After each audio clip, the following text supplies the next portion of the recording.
Rush home from work, your night to cook. Need something fast? Take a look. Cheese to the rescue. Make a quick Mexican pizza. Tortilla, ground beef, Colby, Jack, pepper, salsa, you got the knack. Cheese to the rescue. Rescue me. Great taste, come on now, take a bite. You're one big hit with them tonight. Cheese to the rescue. To the rescue, all that cheese. Yeah, cheese.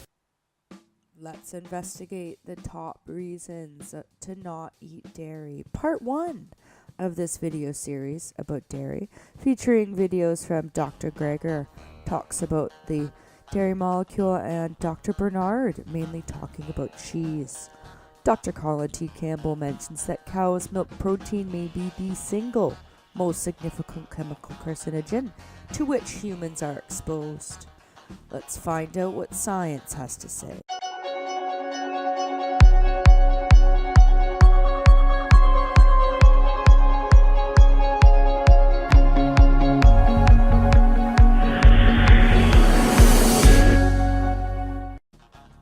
Welcome to part 1 of this video series about dairy. We will briefly describe the dairy molecule, how it's made, and how it interacts with us. Here is a chart illustrating hip fracture risk and dairy protein eaten per country analysis. The more dairy proteins consumed, the higher chance of fracturing your hips. The classification of mammals include dairy cows, known as the bovine species. The structure and development of an actual dairy cow, the ability to produce dairy milk, is through its mammary tissues. These tissues create milk and are stored in the alveoli until secretion is granted for its host's baby. Here's a diagram of the mammary tissue structure. Let's look at the countries compared to production, import, and export for multi-country analysis. The consumption is very high in Europe, as is the production, while North America and Asia are coming in the silver and bronze positions. Dairy milk is naturally abundant in lactose, which is known as galactose and glucose molecules that are bounded together, as you see here. Consuming dairy, including lactose, most people are intolerant, which involves vomiting, constipation, digestive problems, skin problems, and other health effects. Lactose is the primary carbohydrate in milk and is most in mammal milk.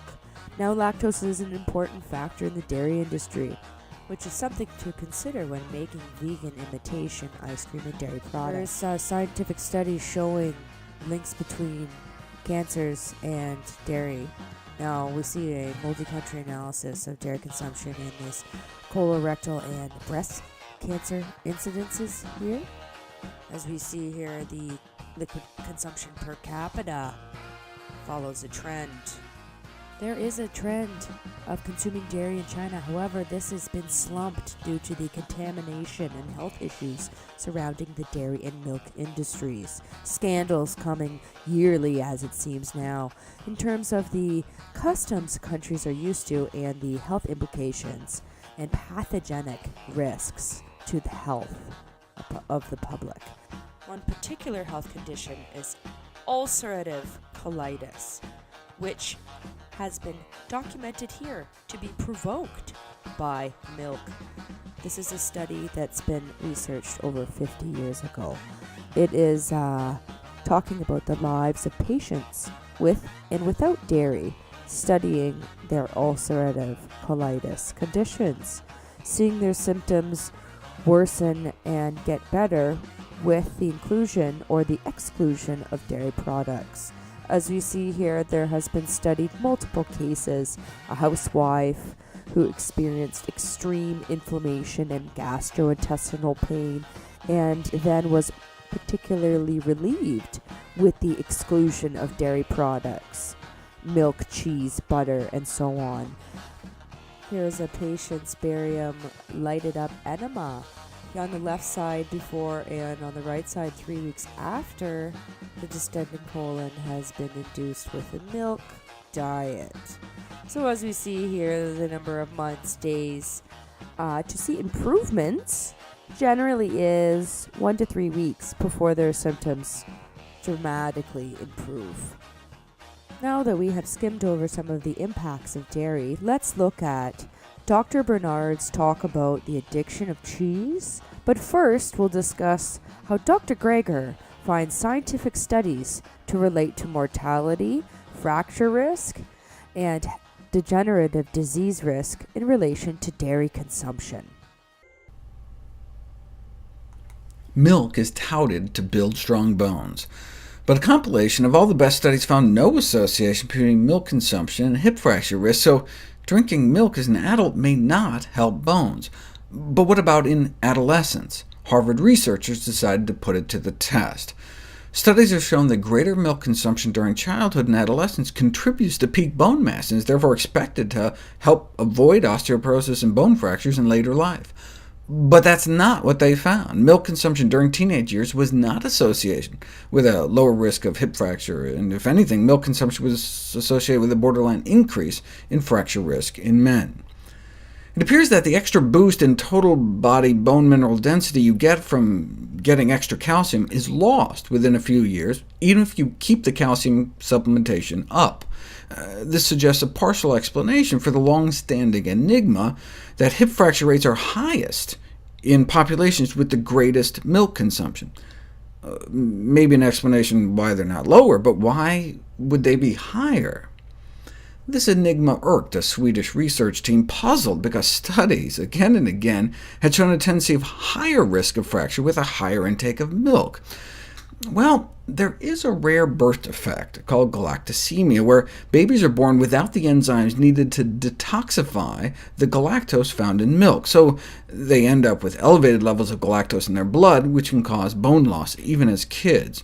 So maybe, the Swedish researchers figured, even in normal people that can detoxify the stuff, it might not be good for the bones to be drinking it every day. And galactose doesn't just hurt the bones. That's what scientists use to cause premature aging in lab animals. They slip them a little galactose, and you can shorten their lifespan, cause oxidative stress, inflammation, brain degeneration, just with like the equivalent of 1 to 2 glasses of milk's worth of galactose a day. We're not rats, though, but given the high amount of galactose in milk, recommendations to increase milk intake for prevention of fractures could be a conceivable contradiction, so they decided to put it to the test, looking at milk intake and mortality, as well as fracture risk, to test their theory. 100,000 men and women followed for up to 20 years. What did they find? Milk-drinking women had higher rates of death, more heart disease, significantly more cancer for each glass of milk. 3 glasses a day was associated with nearly twice the risk of death, and they had significantly more bone and hip fractures too. Men in a separate study also had a higher rate of death with higher milk consumption, but at least they didn't have higher fracture rates. So a dose-dependent higher rate of both mortality and fracture in women, and a higher rate of mortality in men with milk intake. But the opposite for other dairy products like soured milk and yogurt, which would go along with the galactose theory, since bacteria can ferment away some of the lactose. To prove it, though, we need a randomized controlled trial to examine the effect of milk intake on mortality and fractures. As the accompanying editorial pointed out, we better figure this out soon, as milk consumption is on the rise around the world.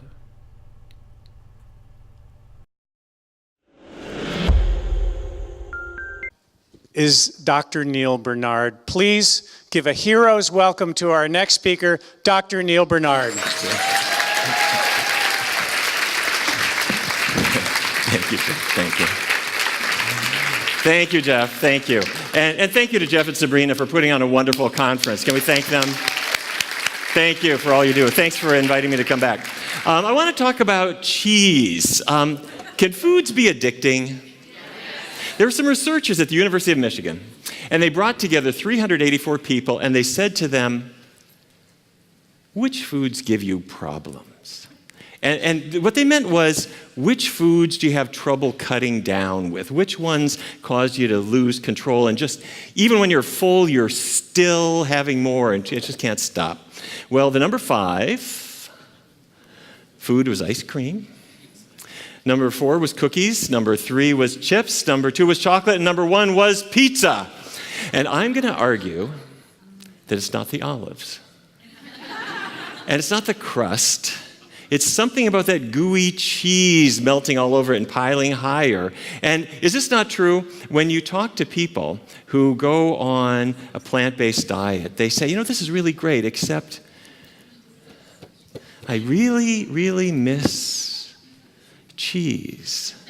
What is it about this? What's going on here? But you might love cheese, but it doesn't love you back. And I'd like to talk about that in this hour.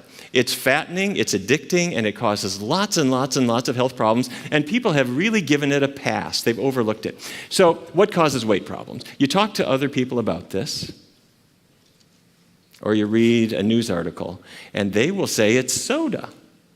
It's sugar. And soda, these are not health foods. But I'm going to put a question mark as to whether that's the reason for the obesity epidemic that we have been seeing. Because if you look at sweetener consumption over time, it went up a bit over time. And as of 1999, it started falling because people started buying bottled water instead of sodas to a large degree. And if you look at cheese, where's that gone? Up and up and up and up. So which direction is obesity going? It's following the cheese. Well, what would that be? If you look at cheese consumption over time, in 1909, the Department of Agriculture started tracking what Americans eat. And in 1909, cheese was something Swiss people ate. We don't eat it in Peoria. The average American could not get through 4 pounds of cheese in a year. But what happened? In the 1960s and 70s and 80s, fast food chains came in. Pizza places came in. And so cheese became an ingredient in a lot of what people were eating from day to day. And by 2013, we were at 33 pounds of cheese every person every year. I'm not eating any. Somebody else is eating 60. So I'm going to argue that it's fattening for several reasons. Number one, it's loaded with calories. And you probably know this already, but if you don't, this is my most important number. A gram of sugar, a gram is tiny. It's a 28th of an ounce. A gram of sugar has 4 calories. A gram of fat has 9 calories. Well, the leanest beef is about 29% fat. Chicken, not much better, about 23. Fish vary. Some are lower, some are higher. But if you look at plant foods, they're pretty low in fat, which is why they're not very high in calories. So where is cheese? 70% fat. If it were any worse, it would be Vaseline. So, okay, there is Coke Zero, so you could actually have a soda without any calories at all. But is there Cheddar Zero? I don't think so. All right. So, secondly, fat in foods adds easily to your body fat. Here's what I mean. Let's say you ate a little bit too much bread. Would that go to body fat? Not really, at least not at the beginning. The carbohydrate that's in bread breaks apart, and it goes into your bloodstream, and it powers your muscle activity. It powers your brain. It's the fuel that your body runs on. Let's say I overdo it. I eat a lot more. Let's say I'm an athlete, and I'm carbo loading. I'm eating lots and lots of bread and pasta. Does it go to fat? No. The reason athletes eat it, so much of it, is because it goes into their muscles and is stored as glycogen, which are batteries that you need when you're active. Also in your liver, the glycogen is stored there too. Now, theoretically, you can build fat from carbohydrate. But even if you ate the entire loaf of bread and it was more than you needed and your glycogen stores were all filled, if you made fat from it, even that, to make bread into fat is hard for your body.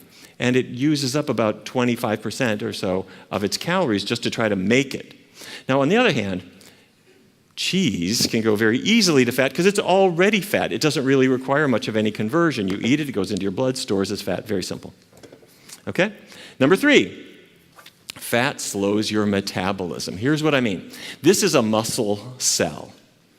And the reason I'm showing you a muscle cell is you hear people say, don't lose your muscle mass. Your muscles are your calorie burners. You know what I'm talking about? Okay, so inside your muscles are mitochondria. Do you remember the mitochondria from high school biology? Those are your calorie burners. You have a lot of them, but you also have little bits of fat.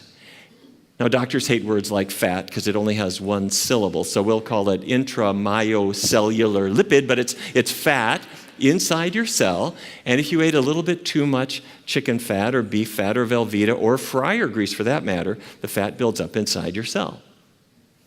When that happens, the cell says, fantastic, this is great. I've got some fat that I can store up, and if we happen to have a famine sometime, I'm sitting pretty. I got a lot of stored calories. Now, if the mitochondria burn it all up, it's gone. So when fat comes into the cell, the body turns down the production of mitochondria to keep the fat, and your metabolism slows down to preserve this fat richness that just came in. And that's the opposite of what you want. You say, wait a minute, I just ate too much. Why are you storing it? You've got to get rid of it. The body was programmed a long time ago when there were such things as famines. So if you ate a big fatty thing, your body says, I'll keep that.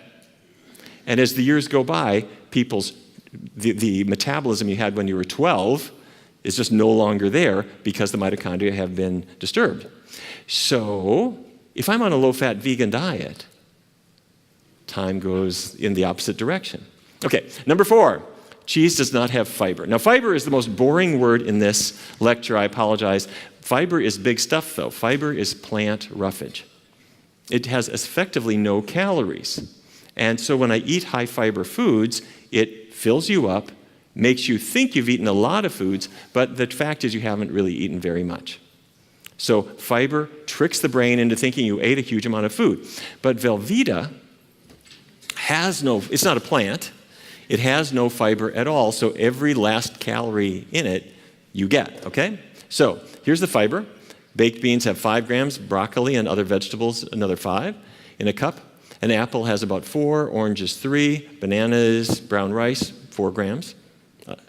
But cheese, none. Yogurt, none. Milk, none. Meat, none. Animal products don't have fiber. Okay, very simple. And fifth, a lot of people are not aware of this. Cheese has a lot of sodium. It's one of the highest salt foods that there are. And it adds water weight. And so you can build up a couple of pounds of this. Now, an orange has sodium, about 1 milligram in a typical orange. An apple, about 2. A cup of brown rice, maybe 20 or so. A potato, 13 milligrams of sodium in a typical potato. Potato chips have the sodium added, and they're up at 330. 1 serving of cheddar is 350, and a serving of Edam is 500, and Velveeta weighs in at over 800 milligrams of sodium in just 1 single serving. Okay, so why is cheese fattening? It's high in calories. The fat adds to your body fat. It slows down your metabolism day by day. It doesn't have any fiber at all to control your appetite, and it adds a little extra. It has a lot of sodium, so you're carrying 2 or 3 extra pounds of water, just making your knuckles a little bit smoother and making you feel heavier and bloated. Okay. Now, you've heard about the Adventist Health Study. Researchers have studied Seventh-day Adventists for years, because church teachings say, don't smoke, don't drink, avoid caffeine, don't eat meat. And almost all Adventists are very good at the first 3. They're non-smoking, non-drinking, health-conscious people, but some eat meat and some do not. And that sets up a perfect natural experiment that researchers can take advantage of. So the Adventist Health Study 2 brought in not quite 61,000 people, and they were all over 30, and they split them into 5 groups based on the diets that they normally followed. And they looked at everyone's body mass index. Are you familiar with that, BMI? It's just your weight, but adjusted for how tall you are. And so a healthy BMI is below 25. So the band on the left, the red band there, those are non-vegetarians, or basically meat eaters. And their BMI was not below 25, it was 28.8. And the next group were people called semi-vegetarians, meaning they ate meat but only once a week or less. A little bit slimmer. The third group, the pesco-vegetarians, pesco meaning Okay, all right, fish. They're not eating any meat except for fish. They're a little bit slimmer. And then the lacto-ovo-vegetarians, a little bit slimmer too. And then that fifth group, I always have to tell my patients that a vegan is not a person from the planet Vegas. But they are not only a lot slimmer, but they're actually the only group smack in the middle of the healthy weight range. And so now let's compare the lacto-ovo-vegetarians and the vegans. I am going to argue that cheese is one of the biggest contributors to the extra weight that we see with the lacto-ovos. And that difference is roughly 15 pounds. Make sense? Okay. So what the heck is cheese? Well, you start with milk. This is from Widmer's cheese factory in Teresa, Wisconsin. The milk comes in the morning and they pour it in this big tub and then they add some bacteria. And that gives it that kind of funky smell because it's fermenting the sugars that are in the milk, the lactose sugar. Then they add rennet. And you know about rennet. This is the enzyme that is in the fourth stomach of a newborn calf who is dead. And you remove the rennet enzymes and plunk that in as well. Although, incidentally, that's a rather expensive and cumbersome source, so almost all rennet now in most factories is a genetically modified product that's used. But at the traditional places like Widmer's, they pride themselves on still using the calf. So then it coagulates and they drain out all the whey, which is this mixture of water and lactose and some other things. And then they start to squeeze out the extra water, and then you're left with cheese. And you add some salt to the top, and what you have done with this process is taken liquid milk and made it solid. That increases the calories, concentrates the protein, increases the cholesterol and fat, and greatly increases the sodium. So, why do I get hooked on this? Why do people love this stuff? Well, I'm going to argue it's three things. People like salty things. They like fatty things. And there's something called casomorphins in the cheese. I want to tell you about all this stuff. So salt is added in quite liberal quantities as cheese is made, and that's to kill the or stop the bacteria from continuing to ferment it into mush. So they throw a lot of salt in, and that kind of makes everything stop, and it adds a flavor that people like. The greasiness everybody is aware of when you're washing your hands after eating pizza, that dairy fat is all over your fingers. And I'm going to argue that people like the combination of fatty, salty. It's why we like French fries and potato chips. But casomorphins are interesting. They are opiates. Have you heard of these? These are opiates.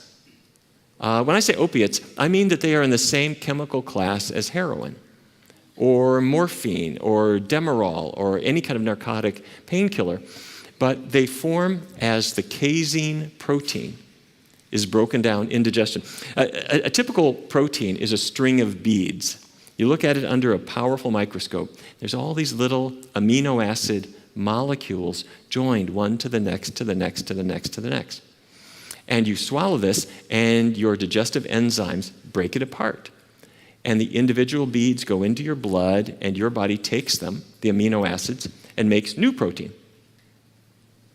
Except dairy doesn't work that way. The casein molecule does give you some individual amino acids, but it also gives you these little strings. This will not be on the test. These little strings of 4, 5, 7 amino acids. They are biologically active. They go from the digestive tract into the blood. They pass the blood-brain barrier. They attach to the very same brain receptors that heroin would attach to. What are they doing there? These are casomorphins, casein-derived morphine-like compounds. I am going to argue that they are there because nature does not want to leave anything to chance. Baby calf says, "Hey, Mom, I don't think I'm going to nurse today. I'm going to go off into the woods with my friends. I'll see you on Thursday." Or if a human baby, didn't like to nurse and turned away from the breast, that baby's not going to thrive.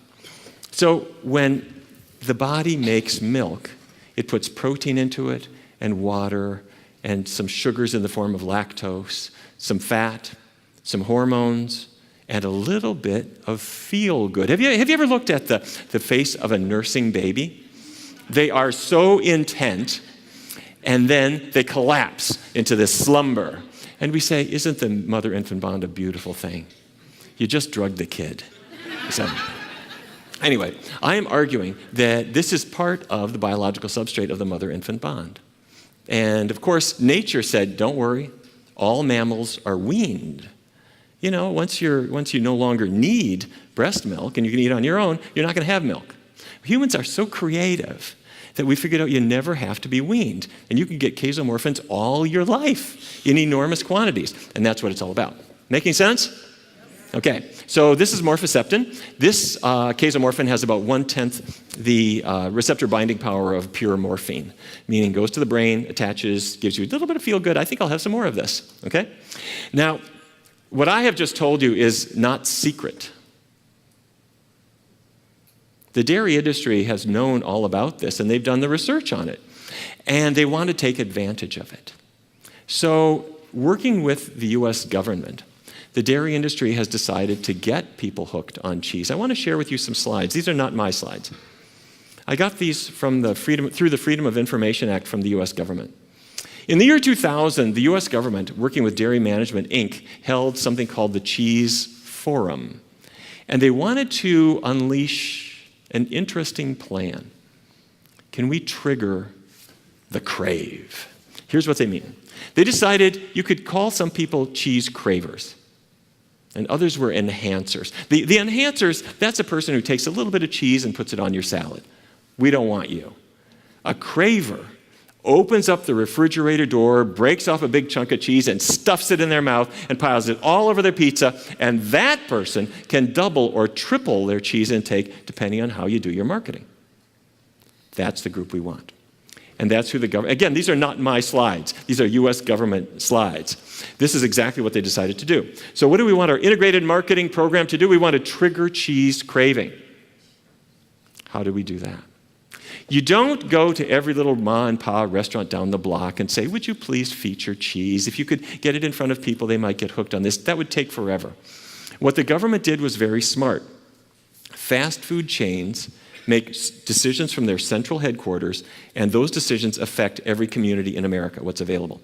So the US government made a contract with Wendy's, which I can show you if you want to see it. And they marketed something called the Wendy's Cheddar Lovers Bacon Cheeseburger, and as a government program. And it sold 2.25 million pounds of cheese just during the promotional activity. This is good. Really easy, one contract, and I am selling cheese like crazy. So they then worked with Subway, which had 2 sandwiches that didn't include cheese. They fixed that. They worked with Pizza Hut to make the ultimate cheese pizza, which has an entire pound of cheese on one serving. Burger King, Taco Bell, they put a hat on you that says, the power of cheese. And they would say, okay, when people go through the drive-thru, don't just say, welcome to Taco Bell. Say, would you like to try a quesadilla today? Use the power of suggestion at every opportunity and make sure that cheese is on every item on the menu. Now, I am going to argue, by the way, don't get paranoid. This is the way the government works. This is what they do. They are working with industry to promote American agricultural products, and the health consequences which flow from this are completely secondary in their mind. Okay, now I'm going to argue that just because something is fattening is not necessarily worrisome. Lard is fattening. I mean, it's got 9 calories in every gram. It's very, very fattening, but who wants it? People don't eat a huge amount of lard. And I'm going to argue that if something is addicting, that's not necessarily a problem. Coffee is addicting. Tea it's got caffeine, but that's not necessarily good, but it's not going to make you weigh 1 million pounds. But if something is fattening and addicting, like cheese, now we're talking about a major contribution to obesity. Well, what about health problems? Let's talk about a few. This is Catherine Lawrence. Some of you may know Catherine. Catherine is one of our Food for Life instructors, and I got to know Catherine because she grew up in Louisiana. She was an aerospace engineer working for the Air Force, and she went to Iraq, was one of the first people to go into Iraq because she designed military bases. And working over in Iraq, she was working very hard, eating the rations that they had available, and you don't gain weight that way. She came home after her tour of duty, and her friends all took her out to eat all the time, and she loved her Louisiana foods, especially cheese, Cheetos. In fact, one of her friends found out that she loves macaroni, those macaroni and cheese boxes that college students live off of. She had a special thing for them.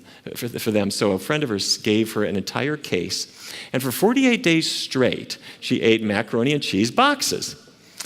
Well, Catherine said, there's something wrong with me. She started gaining weight, and she developed a condition called endometriosis. Is that a familiar word? Your stomach hurts. And it especially goes with your period, with your menstrual cycle. And what's happening is the cells from the lining of the uterus have sneaked out and are elsewhere in the abdomen. And they're swelling and contracting and swelling and contracting. And they cause terrible pain, and it can lead to infertility.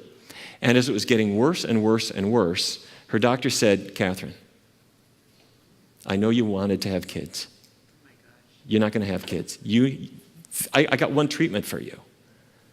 You need surgery, you need a hysterectomy. Well, hold that thought. A friend of hers said, dairy's got hormones in it, and why don't you try a plant-based diet? Here's the science of it. A cow does not give milk unless the cow has been pregnant. And like all mammals, they're pregnant, they give birth, and the milk comes out. Okay, so as the pregnancy proceeds, hormones are produced in the body of the cow. And you can measure them in the blood plasma, and it goes up. And these hormones end up in the milk. There they go. And most of the milk that anybody ever drinks, or that is on the shelves of any grocery store in America, most of it comes from pregnant cows. Because they're impregnated annually. They're kept pregnant. And they have a lot of estrogen in them that's a match for your estrogen. And does this affect you? Would this affect a woman? Well, I don't know. But researchers have looked into this, and what they found is interesting. Some Australian researchers in 2010 brought in a group of women who were postmenopausal, meaning shouldn't be having a lot of estrogen in your blood no matter what. And they put them into 4 groups depending on how much dairy they ate. And the group on the left was the people who were the dairy avoiders. And the other 3 bars are the people who had dairy as a regular part of their life. And what seems to really make the difference is, do you have it or do you not have it? Once people are having a substantial amount, they tend to have a lot of estradiol in their blood. Men, don't go to sleep. Researchers at Rochester, New York, went into a fertility clinic. And they interviewed men and said, are you a low cheese eater, half a serving a day, no more than that? Or are you a big cheese eater, like a serving, 2.5 servings a day? And they looked at their sperm counts, and the people who tended to avoid cheese had better sperm counts. The people who were big cheese folks had pretty low sperm counts.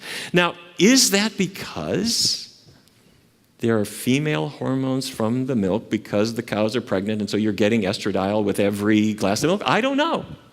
But Catherine said, let me give this a try. She went totally vegan, and she went back to the doctor. The doctor did another laparoscopy, and he looked around in her abdomen, and he looked, and he looked, and he looked, and he stopped. And the procedure was over. The doctor walked out to the waiting room and said to her husband, this is a miracle. Her endometriosis is, for all intents and purposes, gone. And her husband said, well, it's amazing. I didn't really think the diet would work, but she's felt better and better and better, and it's amazing. And the doctor said, no, there is no way that diet could do that. This is a miracle. Medical science works in wonderful ways. She lost weight. Her endometriosis disappeared. She's got 2 kids. And she's now one of our Food for Life instructors. She goes around sharing her story and letting other people know that it's worth seeing if asparagus can help. Okay, so there's Catherine today. This is Mark Ramirez from Detroit. Mark grew up in Texas, and he was recruited to the University of Michigan to play football. And if you weigh 300 pounds, that's a pretty good thing if your job is to tear a hole in the defensive line. However, after his athletic career ended, he was unable to shake the weight. And he laid into cheese and meat in a pretty big way. He gained a lot of weight. He developed diabetes. His blood pressure went up. And he had erectile dysfunction, which a lot of guys have. And as you know, or maybe don't know, erectile dysfunction is not caused by performance anxiety. Erectile dysfunction is a sign of narrowing arteries. In the same way as narrowed arteries can affect the heart or the brain, they affect any part of a man's body. And all that Viagra does is take those arteries that have been narrowed by years of a bad diet and try to open them up a little bit more. That's all it does.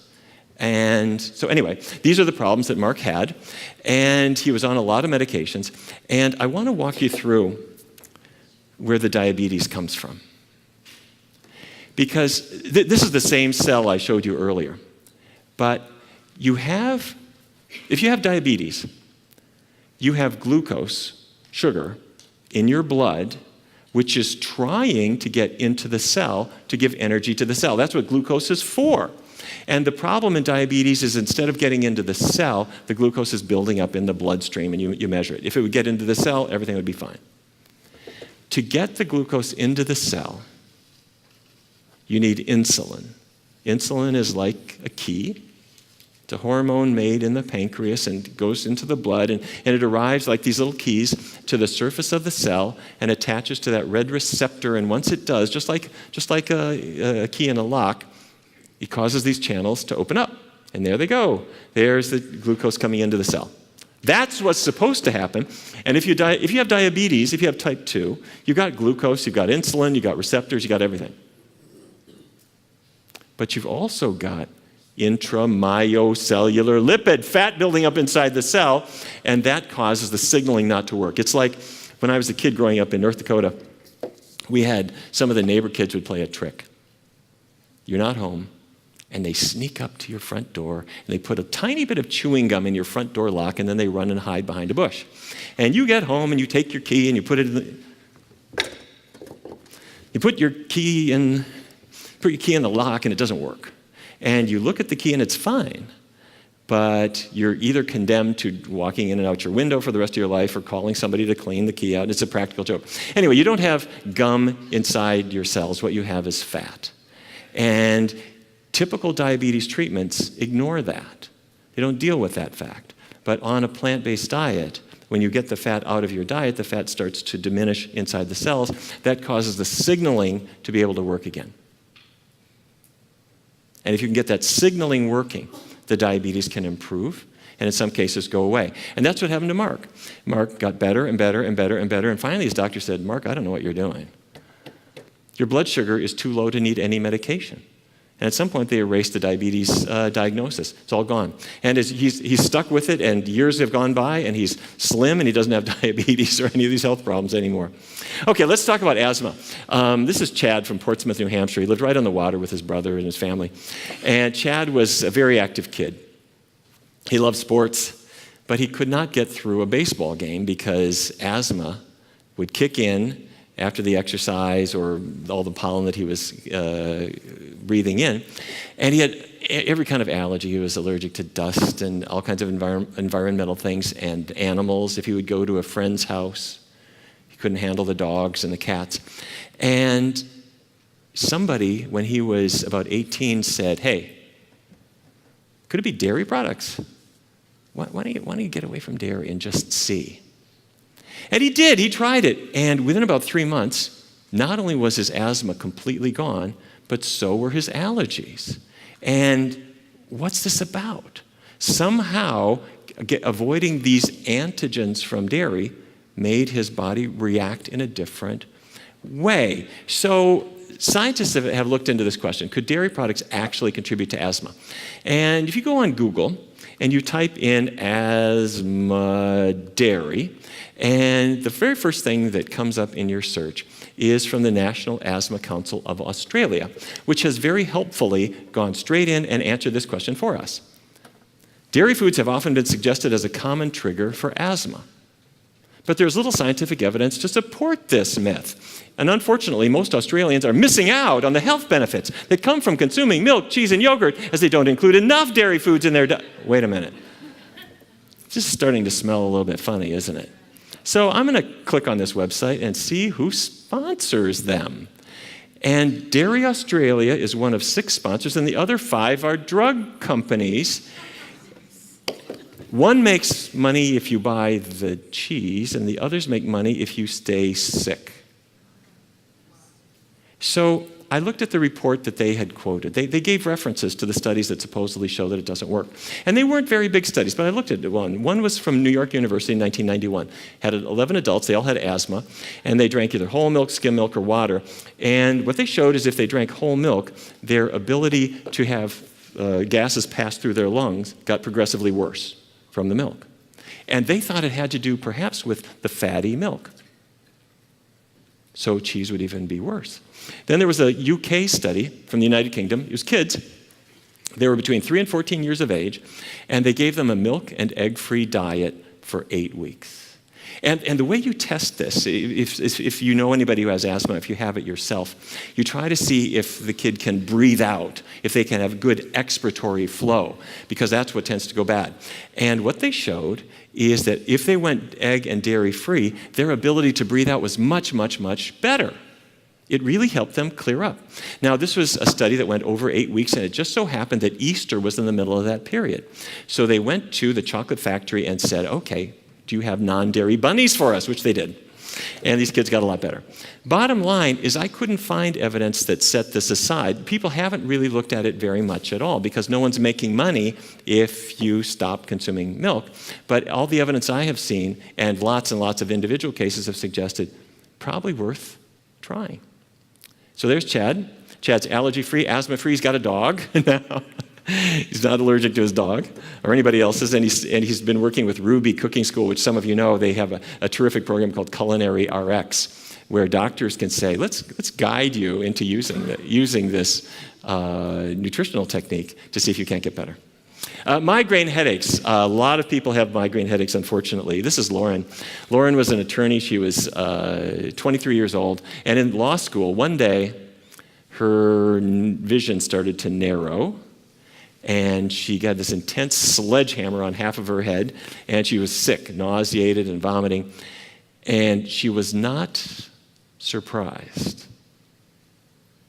because she had a family member who had exactly the same symptoms, and this is a migraine.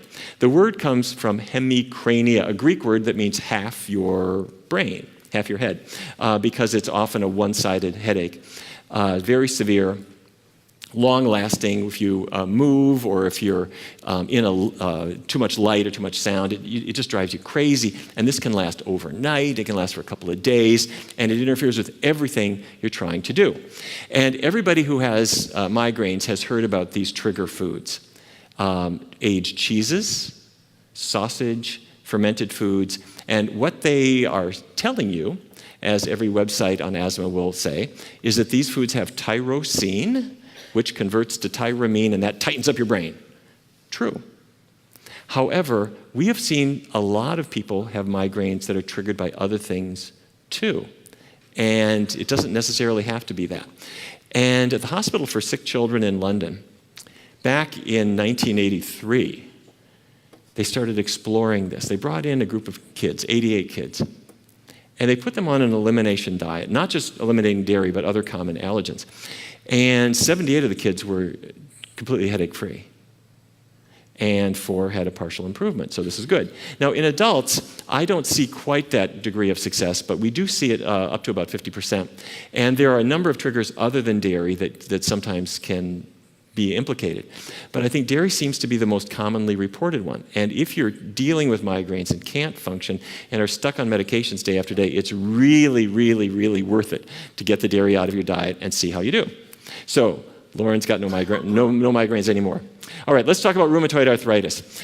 If you look into your joints, if you've got arthritis, the joints are inflamed. The synovial lining is looking ugly. It's inflamed. It's inflamed because it is being attacked by the immune system, which has been alerted by some protein that got into your body. That's how the immune system works. A virus comes in, the proteins on the virus trigger an immune response. This may not be a virus. It's some other kind of protein that got into you. And what proteins do people get? Well, dairy proteins are one of the ones that people are sensitive to. So researchers have looked into this, and starting with an individual case report back in 1985, it was one girl. She had terrible juvenile rheumatoid arthritis, and a doctor said, a thoughtful doctor said, get away from dairy, this could be it. Symptoms completely remitted. And then she went and visited Grandma, who would give her milk chocolate candy, and her symptoms came back. And she got off it, and the symptoms went away. And then a pediatrician said, this can't be true. You should have milk for calcium. Her symptoms came back. And they went back and forth and back and forth and back and forth, and the pattern became inescapable. So they published the findings in the Journal of the Royal Society of Medicine, saying, here's one case. Maybe other people have diet-induced arthritis. And so triggers have been identified, not in everybody, but somewhere between 20 and 60% of people in research studies. And in Oslo, Norway, researchers brought in a group of people and started them on a juice fast, and then a vegan diet, and then a lacto-vegetarian diet. But within the very first month, they found clear-cut symptomatic improvement and reduction in biomarkers as well. Less pain, less tenderness, less swelling. And then John McDougall in Santa Rosa used just a vegan low-fat diet and found that within a 4-week time frame, you saw improvements, particularly in people who are relatively new to having rheumatoid arthritis. Okay. Prostate cancer is one of the most common forms of cancer that we have, obviously. And for many, many years, researchers have said, this is something, that it goes with milk, that the countries that have the highest milk consumption, that's on the right-hand side, they've got the most prostate cancer. Well, at Harvard, the Physicians' Health Study said, in our group of 21,000 physicians, it's true. 2.5 servings of dairy products a day, every day, increases your risk of prostate cancer about 34%.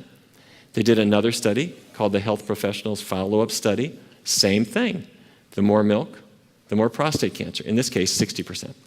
So what we believe is happening is that the hormonal effects from the milk trigger either the initiation of cancer or more likely the aggressive growth of cancers that happen to form. So rather than having those cancer cells die, they grow and their spread is promoted. Now this is Chicago. In the Chicago Health and Aging Project, researchers looked at what might be the scariest disease of all. They brought in hundreds of men and women and asked them what they ate, and then as the years went by, they looked to see who developed Alzheimer's disease. And the very first foods that they keyed in on were things I knew all about as a kid growing up in North Dakota. My mom had 5 kids, and we would come down to the kitchen. My mother took a fork, and she'd put the bacon out of the pan into these paper towels to cool down. And then when there was no more bacon in the pan, she would carefully lift that hot pan and pour the grease into a jar. Did your mom do that? She was going to save it. And she didn't put the jar in the refrigerator. She just put it on the shelf because when bacon grease cools down, what happens to it? It hardens, it solidifies. And that's a sign that it's loaded with saturated fat, bad fat, the fat that raises your cholesterol. And then, of course, the next day she would spoon it back into the frying pan to fry eggs in it. It's amazing any of her children lived to adulthood, but that's what we did. But the number one source is not bacon. The number one source is dairy products. And meat is number 2. And some people in Chicago eat relatively little saturated fat, around 13 grams a day. Some people eat a lot, 25 grams a day. And the researchers then said, okay, are these groups the same with regard to whether they get Alzheimer's disease? And here's the numbers. There's the people eating relatively little saturated fat, their Alzheimer's risk. There's the people eating a lot. They did it again, looking at trans fats, the fats that are in snack foods. And what they showed is it's almost identical to heart disease. If you were eating the bad fat, you're at high risk. If you avoid it, you're at low risk. It's amazing. And what this shows us is those of us who have thought up until now that Alzheimer's is entirely genetic. Genes are in 2 categories. There are the dictator genes that give orders. You will have blue eyes. But the genes for Alzheimer's disease are more like committees. They make suggestions. You might get Alzheimer's disease, but it depends on your lifestyle. you might get diabetes. A lot of the disease genes are not dictators. It's not all or nothing. It depends in part on what you do, whether they express themselves. So cheese and other dairy products are by far the biggest source of saturated fat in the American diet. So even though people say get away from it, they don't go the next step and say don't eat the dairy products, which is giving it to you. Okay, I'd like to shift and talk about some of the things that are not related directly to health, but that are huge motivators for a lot of people. And if these are meaningful to you, I'd like to share with you some facts that you might not have thought about. When I go home to Fargo, which is where I grew up, I snap these pictures. There's beautiful cornfields as far as the eye can see. Identical plants, genetically modified corn that no human is ever going to consume. That's for cows and pigs and chickens. And you cannot raise 100, Americans eat 1 million animals every hour. You can't raise that much feed without fertilizer and irrigation and so forth. And if you're going to irrigate, it uses up a lot of water, and here are the numbers. If you brush your teeth and leave the water running the whole time, you could run as much of a gallon as maybe a gallon of water. If you take a good luxurious shower, maybe 20 gallons. You wash your car, 65 gallons. But just to produce 1 gallon of milk, the feed grain that has to go into that cow to lead to that gallon of milk, it requires irrigation of about 683 gallons. Okay? And that's just to grow 6 pounds of alfalfa. No human's going to eat that. That's all for cows.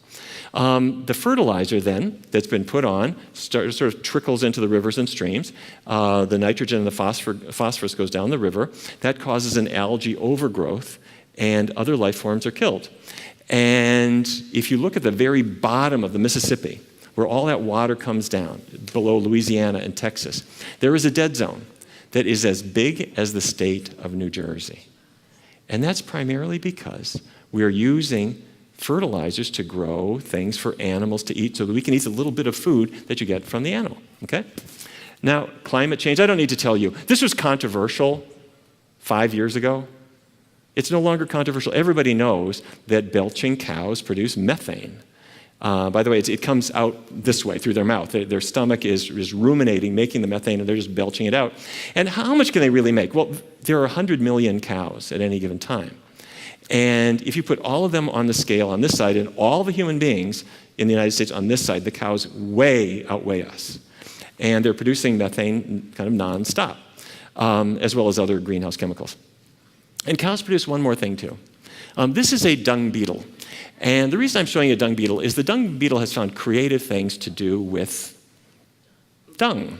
This is the Secretary of Agriculture.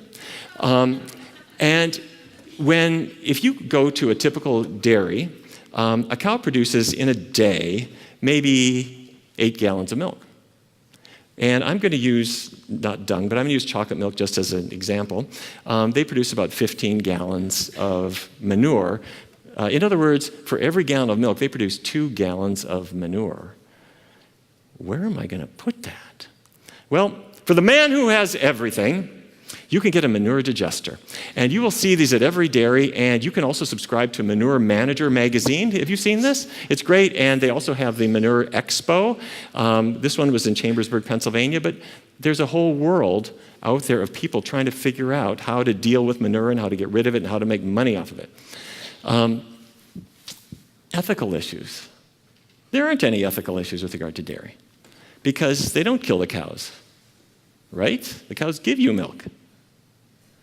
Well, if you go online, you can get from the United Nations Food and Agriculture Organization your guide to small-scale dairy farming, so how you can do this at home.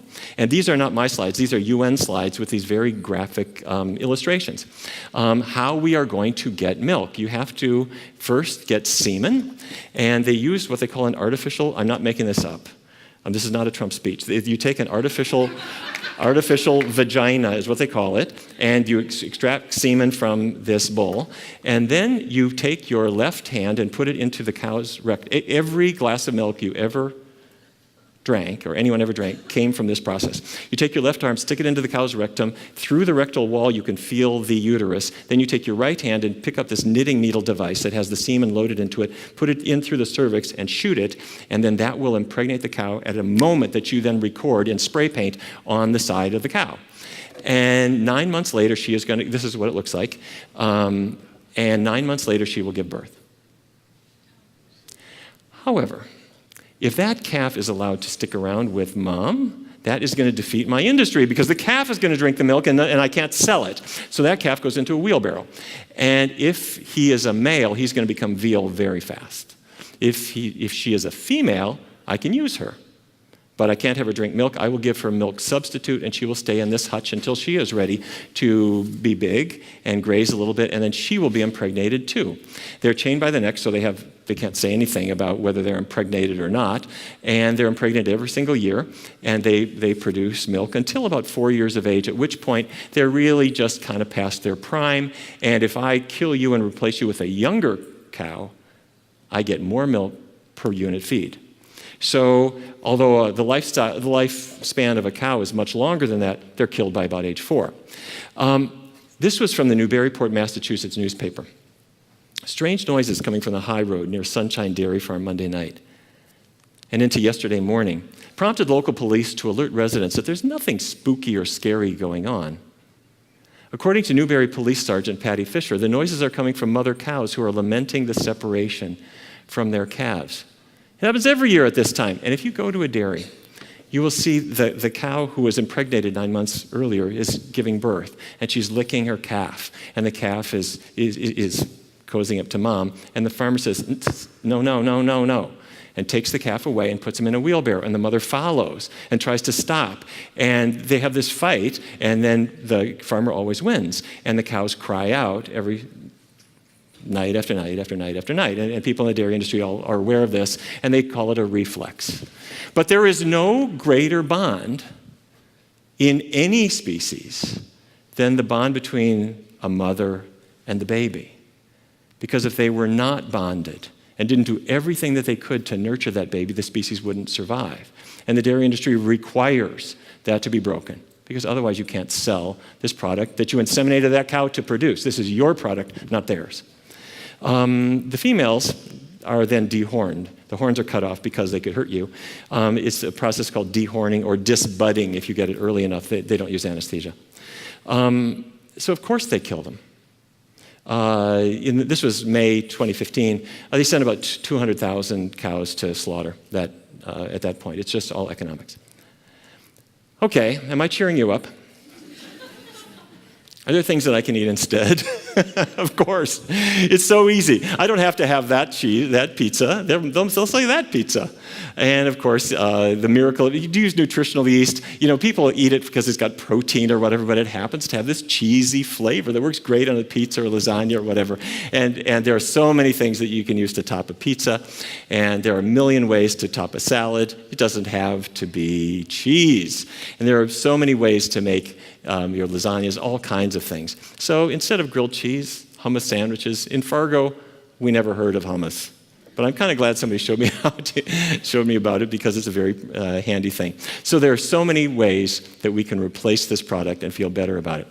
I've written a book on this called The Cheese Trap, because I was so taken by the fact that nobody knows any of this stuff, and they're kind of hooked on this product. And I am going to suggest that if we broke away from just this, that we would go a long way toward conquering a lot of the health problems that have been bothering us a little bit. The foods that we want to focus on are the fruits and grains and legumes and vegetables. And if we really focus on those, I do think that we can change things. Now, you're going to say to me, wait. You're a dreamer. People love this stuff. And they are hooked on it, as you said. Who's going to ever stop? And there's a huge industry that is out there to fight you, because if you say there's a better option or vegan cheese, that's not going to work. They've got political clout, and they've got the government on their side. Here's why we are winning.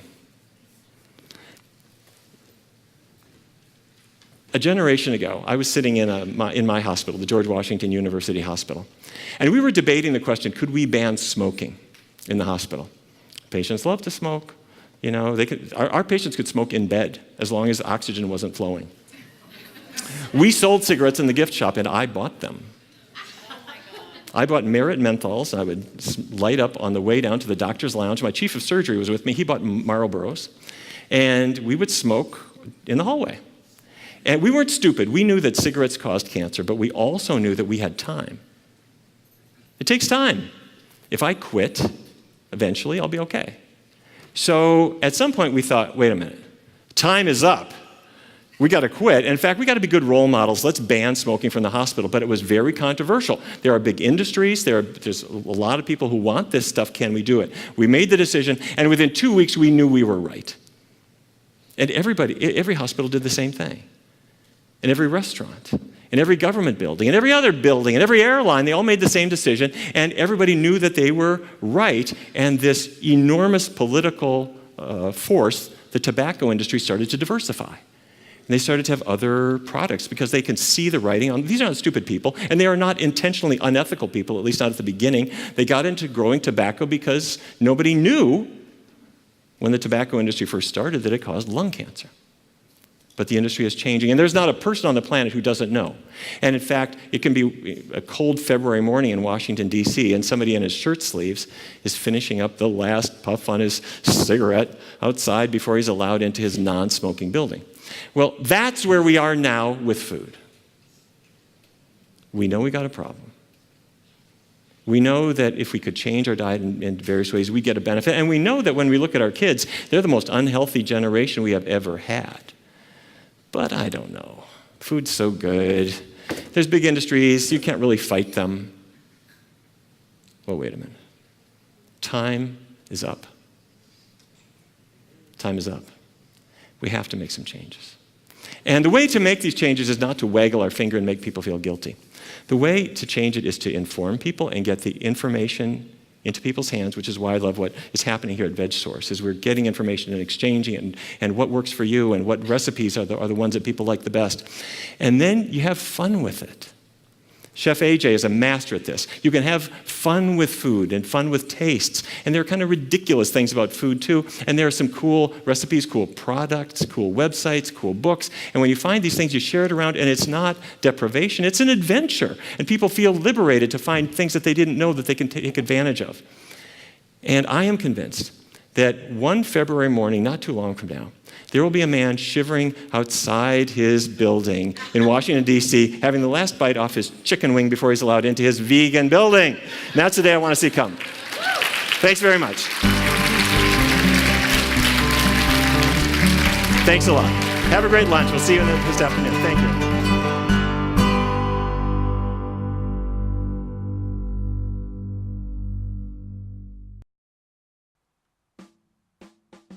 All right, thanks so much, guys. Make sure to subscribe, like, comment, and share.